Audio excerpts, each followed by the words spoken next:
Hello, my name is Anastasia Ogu. I'm the General Manager for Divine Hectares Limited. Joining me today is the CEO of Divine Hectares Limited, Professor Victor Chukwuemeka Nnam. Welcome, Prof. Thank you. So, sir, we are eager to know, and I know a lot of people share the same feeling. We want to know about your journey into the real estate industry. Okay, thank you very much, Anastasia. My grandfather was into land speculation in the 1950s and 60s, and my dad was also, he is still into the business, even though he's getting older, but he's still active in the business. Before I got admission into the university, I've joined him with the survey team to survey land and carry out a lot of other land transactions, speculation, and so on before I became of age to gain admission into the university. So in the university, I studied surveying and geoinformatics in Enugu State University. I went further to study master's degree in surveying and geoinformatics in University of Nigeria, and then finally studied PhD in surveying and geoinformatics in University of Nigeria. I'm currently a volunteer professor on pro bono in University of Nigeria. I'm also an associate professor on pro bono visiting University of Benin in the Department of Surveying and Geoinformatics. The real estate business is our family business. Like I told you, my dad is still active in the business. At an age of 75 years, he's still active. My younger brother, Uche, is also a renowned real estate dealer. He has PhD in surveying and geoinformatics. He's one of the key image makers of our profession in Enugu. Then our last born, Nnam. That one is a celebrity realtor on the internet. You can always see him everywhere. So this is our family business, and then we are brought up in it. And I would believe God will take it higher than where our parents brought it to. And so that our next generation can take it further than we have done. Awesome. Thank you. Awesome. Thank you, Prof, for that insight. Now we know it's not just today that you ventured into it, and we are excited to see what you are going to do more in the future. But sir, what is the key lessons you've learned from all these your years of experience that you would, like new investors to know? Okay. I've learned a lot. I've seen all kinds of land crises, land litigation, criminal matters. I have some people who deal on land who are my friends who have been in jail. Some went under. Some had to run away from town because of the crisis they got into. And then in the middle of all those things, it taught me one thing. Land is immovable. Land is immortal. Land has many dimensions. Land has a spiritual dimension. Land has a physical dimension. Land has a legal dimension. And then land has a socio-cultural dimension. And you dare not ignore any of these dimensions. Now, the spiritual dimension, land is a spirit and it does not die. That is why in the days of our forefathers, before the coming in of Christianity, in land disputes, they don't used to go to court. They just go to that land and swear. Anybody who is telling the lies will die, and it is for sure. And even up to today, most people who know it do not swear by land, when they are, especially when they are lying. They know that it is true.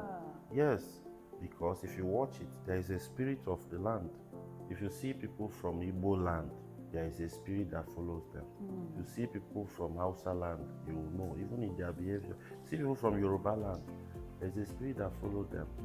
You see people from America, there's a spirit that follows them. Go to China, it's the same thing. So you don't ignore the spiritual dimension. The legal dimension is the title deed, the documentation on the land. When you are dealing on land, you have to be very, very sure of doing your due diligence. If not, you pay dearly for it. So you have to know what type of title the land has, and then what is the root of that title. What does it take to change that title? And if it is not well known, you are going to fall into a very big trouble. Then the socio-cultural dimension of land, the people of the land, how do they behave? How do they see land? There are people who worship land. There are people who can kill because of 100 plots. There are people who can go to court because of 500 square meters. There are a lot of interstate, intercommunity land that would have killed a lot of people just because of not understanding the socio-cultural dimension of land. So anybody who is dealing on real estate is supposed to be able to know all these things. Okay. Now the last but not the least is the physical aspect. This physical is the physical nature, whether it is slopey, flat, swampy, whether it is even marine. Those are the physical dimensions. You have to incorporate it in whatever you are doing. And that is why before you pay for any landed property, you have to physically inspect it to know exactly what is there before you can talk about the value. So those are some of the lessons I've learned dealing on land and with all the kind of crises I've seen on land. Thank you very much. So as a new investor and someone planning to get a land, it is very, very important to do all this due diligence, understanding the topography of the land and everything they are investing in.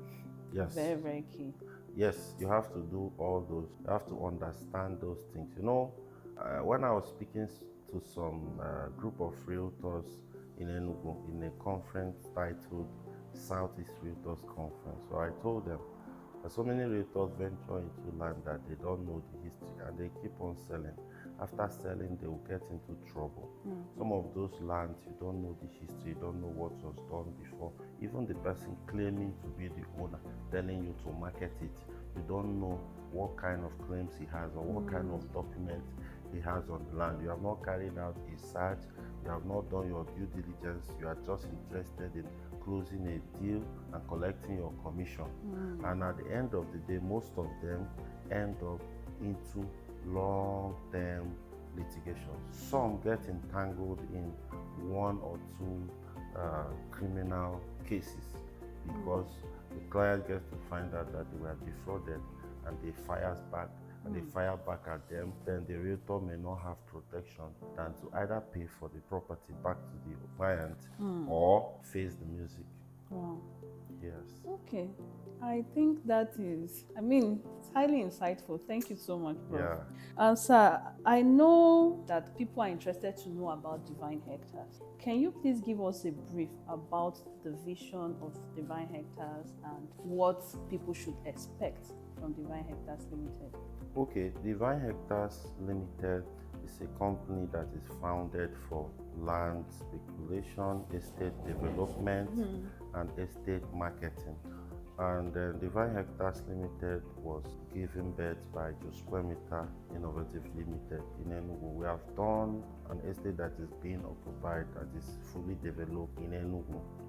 The estate is located at Lifestyle and Golf City, Enugu. That is our first estate at Divine Hectares Limited. We have started another one in Enugu before we move to Abuja to set up a base. In Abuja, we are preparing to start something new, but I'm going to unveil it at the appropriate time, not for the purpose of this interview.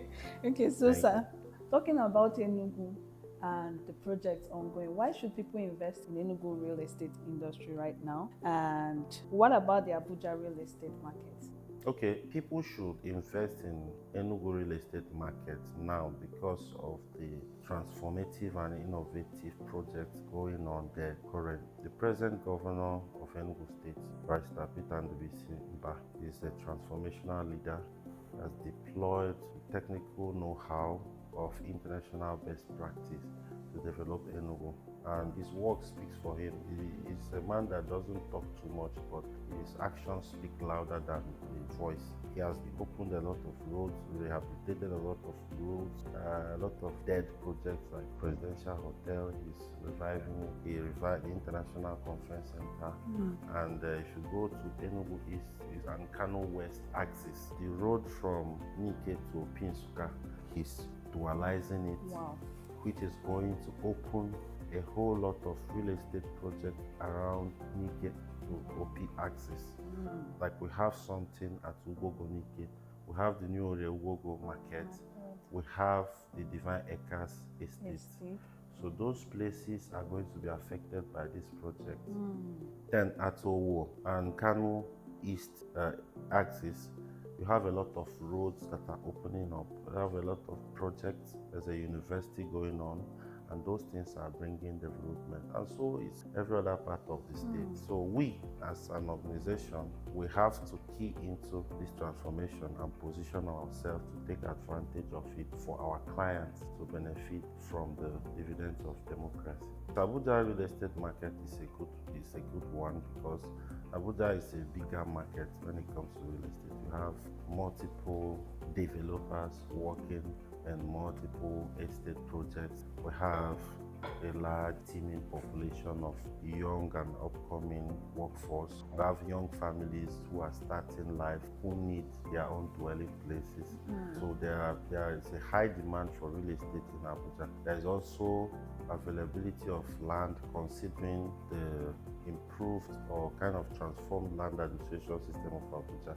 The Abuja Geographic Information System offers a robust service for any person who either is buying into real estate or being a developer. You can easily confirm the status of a land. You can easily do due diligence and know how authentic a land is. And then during your development, you can easily get your approval. The current FCT Minister, His Excellency Yeso Wike, is a workaholic. He is working hard. He's opening new areas like Apo, Wasa areas, and so many other areas. So Abuja is a very good place to invest in real estate because of how big the market is. There's a saying that land never depreciates. How true is this, especially within the Nigerian context? Yes, in the Nigerian context, land never depreciates. It always appreciates. I know in the developed Western world, sometimes their real estate depreciates when there is a clog in the economy. It affects real estate. And when the demand of purchase is low, the value of those real estate comes low too. But it is not the same in our Nigerian context because our real estate continues to appreciate. And then no matter where land is, even if it's 50,000 naira, you should grab it and run with it. Because in the next 10 years, in the next 10 years, you are going to make a whole fortune out of it. So like I said, any land you find at your disposal, no matter where, which bush it is in, or no matter how low the value is now, grab it and run with it because in the future, it will give you a whole lot of fortune for your children and your children's children. Right. Thank you. Okay, so if I've heard from Prof, I think that was both funny and insightful. Truly, a lot of people have been wondering, do people get value for investing in land? And here you have it. It never depreciates, especially within the Nigerian context. So, sir, I know that a lot of people see real estate as a luxury for the wealthy. So what advice would you give to someone who wants to, maybe a new investor, someone who really wants to invest into this real estate and don't know how to start?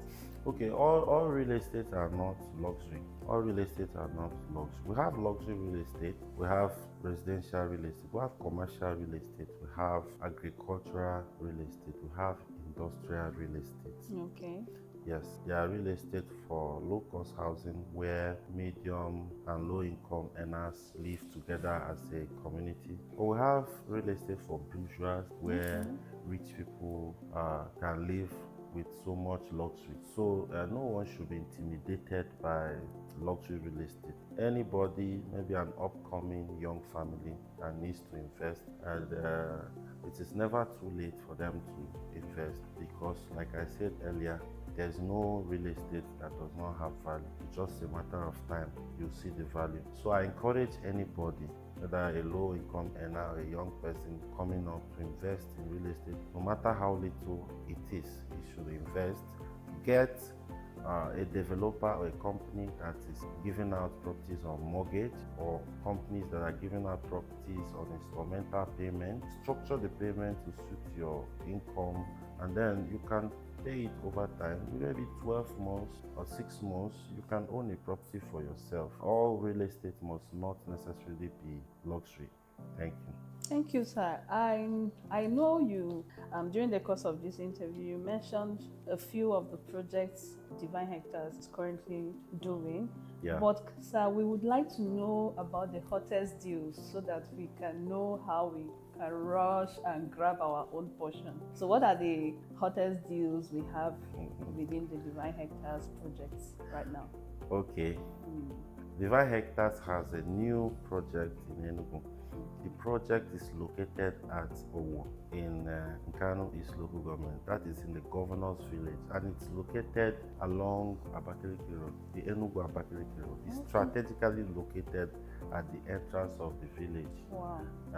The road, both Abakaliki Road and the road that enters the village, are both tarred. We have hit the ground running. We are currently clearing. After the clearing, we start fencing. Our media team in Enugu have already mobilized to publicity, and then some of our realtors, affiliate realtors in Enugu, are already working on their own marketing strategy. Very soon you'll see it in the media. We are going to be deploying the best international practice to provide infrastructural development for our clients that are going to be subscribing to that estate. We have done it in Divine Hectares at Centenary City, and we hope to do a better work. So we are going to be learning from the experiences we had in the first one in order to give a fit-for-purpose housing community for our teaming clients. Thank you, Prof. We're almost coming to the end of this show. We would like to know just one piece of advice you could give to our listeners, to anybody today. What would be that one piece of advice you can give to us? Okay. In the midst of this economic downturn, I will give this advice to anyone listening to me. Keeping your money in the bank is not the solution. Keeping your money in the house is not the solution. But investing your money in real estate is the solution. The reason is that real estate never depreciates. Most of other businesses that we do are dicey. People selling forex, selling cryptocurrency and all that. They are dicey, but real estate never fails. So I advise you, find a real estate developer close to you, invest in real estate. But most importantly, I will advise you to find Divine Hectares office near to you and invest in real estate. Thank you.